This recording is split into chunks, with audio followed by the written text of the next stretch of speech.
जो भी जाए हर एक को बदला दिखाई पड़े।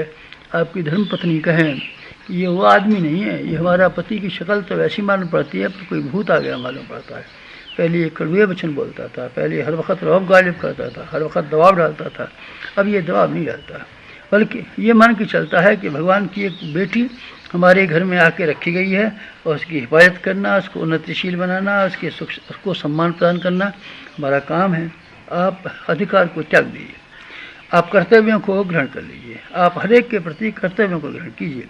आपका धर्मपत्नी के प्रति क्या कर्तव्य है, आपका शरीर के प्रति क्या कर्तव्य है, आपका अपने मन संपदा के प्रति क्या कर्तव्य है, आपके अपने बच्चों के प्रति क्या कर्तव्य है, आपको जो धन मिला हुआ है, साधन मिले हुए हैं, उसके प्रति क्या कर्तव्य है, आपको अपने समाज के प्रति क्या कर्तव्य है, आत्मा और परमात्मा के प्रति क्या कर्तव्य है। आप केवल कर्तव्यों पर विचार करें और अधिकारों की उपेक्षा करने लगें तो मैं ये कहूँगा कि आपका कायाकल्प हो गया, आप सच्चे अर्थों में कायाकल्प के अधिकारी हो गए।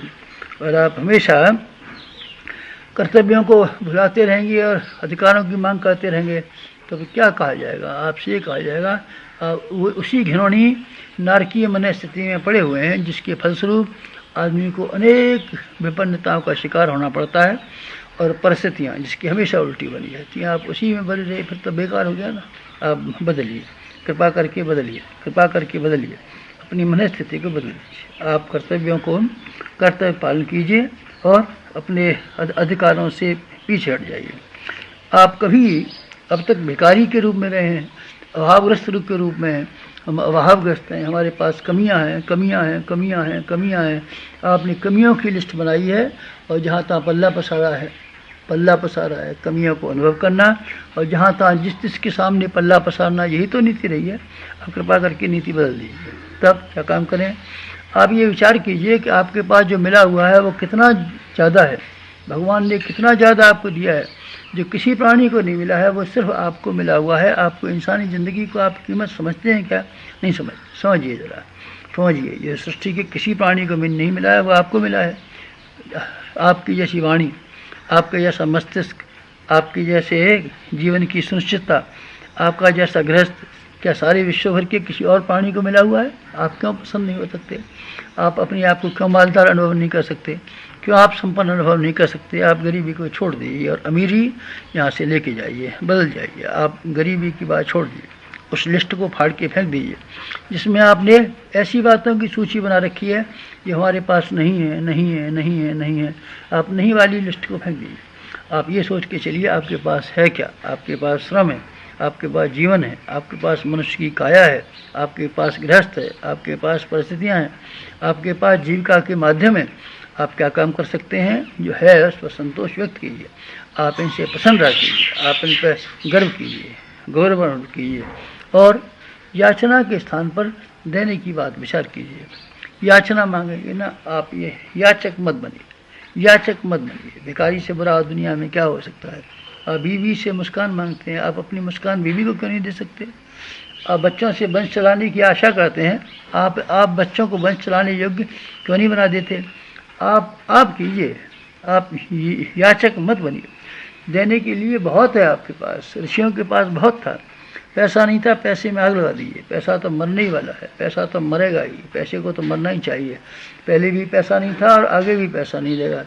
आदमी की असली दौलत उसका श्रम है, असली का समय है। हजारी किसान का नाम सुना है ना आपने उस पिसनहारी का नाम सुना है ना, जिसने अपनी पिसाई में से दो पैसा रोज बचा करके एक ऐसा पक्का कुआं बनवा दिया था जिसमें कि पानी अमृत के बराबर है और लोग अभी भी उसको पानी पी करके ये अनुभव करते हैं हमारा मर्ज अच्छे हो जाएंगे और हमको शांति मिलेगी। आप ऐसा नहीं कर सकते, दे नहीं सकते। आप मीठे वचन नहीं बोल सकते, आप दूसरों को प्रोत्साहन नहीं दे सकते, आप क्या अच्छे परामर्श देने की स्थिति में नहीं हैं? क्या आप आपको मुस्कान नहीं बांट सकते? क्या आप मोहब्बत नहीं बांट सकते? ये चीज़ें कुछ कम है क्या? आप देने वाले बन जाइए, आप सेवा दीजिए, सहानुभूति दीजिए, स्नेह दीजिए। फिर देखिए आप जो चीज़ बांटते हैं वो ब्याज समय कितनी ज़्यादा उठ कर के ऊँची हो जाती है।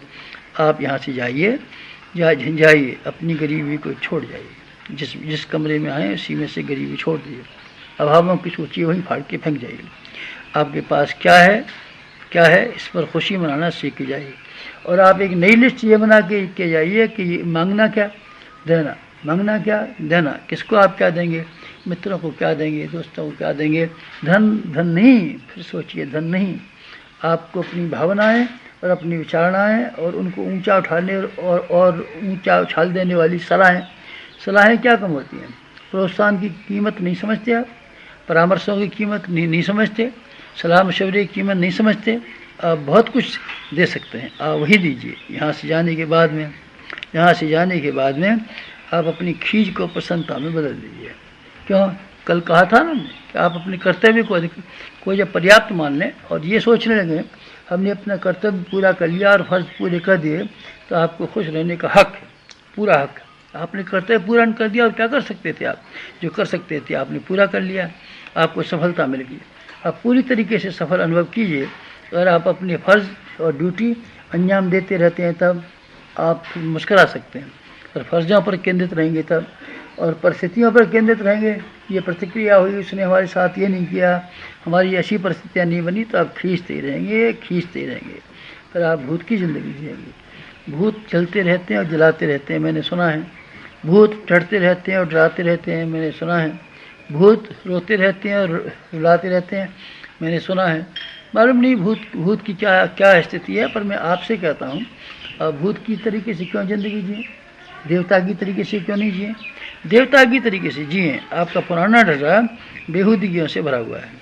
आप ऐसा करें, यहाँ से जाने के बाद में अपनी नम्रता को प्रदर्शन करने के स्वभाव डालिए और दूसरों का सम्मान देना सीखिए। अब तक ये होता रहा है कि हम अपना अहंकार प्रदर्शित करते रहते हैं और दूसरों का तिरस्कार, अपना अहंकार और दूसरा तिरस्कार, बस उसी का परिणाम है कि आपको कभी गुस्सा आता है, कभी आप ढीठ कहलाते हैं, कभी उद्दंड कहलाते हैं, कभी क्या कहलाते हैं, कभी आपके असंख्य विरोधी हो जाते हैं। लेकिन अगर आप अपना रवैया बदल सकते हो, तो अपनी नम्रता, हर चीज़ में अपनी नम्रता, शिष्टाचार जिसे कहते हैं, शालीनता जिसे कहते हैं, सज्जनता कहते हैं, शराफत कहते हैं, आप चाहे जो शब्द रखें, लेकिन आप यहाँ से जाने के बाद में आप एक शरीफ आदमी की तरीके से, सज्जन आदमी की तरीके से, जिम्मेदार आदमी की तरीके से, विनयशील आदमी की तरीके से, विनम्र आदमी के होने तरीके से और एक श्रेष्ठ नागरिक होने के नाते अपने आप के बोलचाल से लेकर के व्यवहार तक में सज्जनता को घोल दीजिए, मिठास को घोल दीजिए, सेवा को घोल दीजिए, आत्मीयता को घोल दीजिए। और क्या करें, और दूसरों को सम्मान देना सीखिए, हर एक की इज्जत कीजिए, छोटे बच्चों की इज्जत कीजिए, धर्मपत्नी की इज्जत कीजिए, माताजी की इज्जत कीजिए, छोटी बहन की इज्जत कीजिए, भाइयों की इज्जत कीजिए, पड़ोसी की इज्जत कीजिए, मित्रों की इज्जत कीजिए, समाज की इज्जत कीजिए। आप दूसरों का सम्मान करना सीखेंगे तो आपका अहंकार गल जाएगा। अगर आपका अहंकार गल गया और दूसरों को सम्मान देना शुरू कर दिया, तो आप देखना उस सम्मान की प्रतिक्रिया क्या होती है। आप जितना सम्मान दूसरों को देंगे, उससे असंख्य गुना सम्मान आपके हिस्से में आएगा, और फिर आप सम्मान की कमी अनुभव नहीं करेंगे। अंधकार कितना ही हो पर सूरज कभी न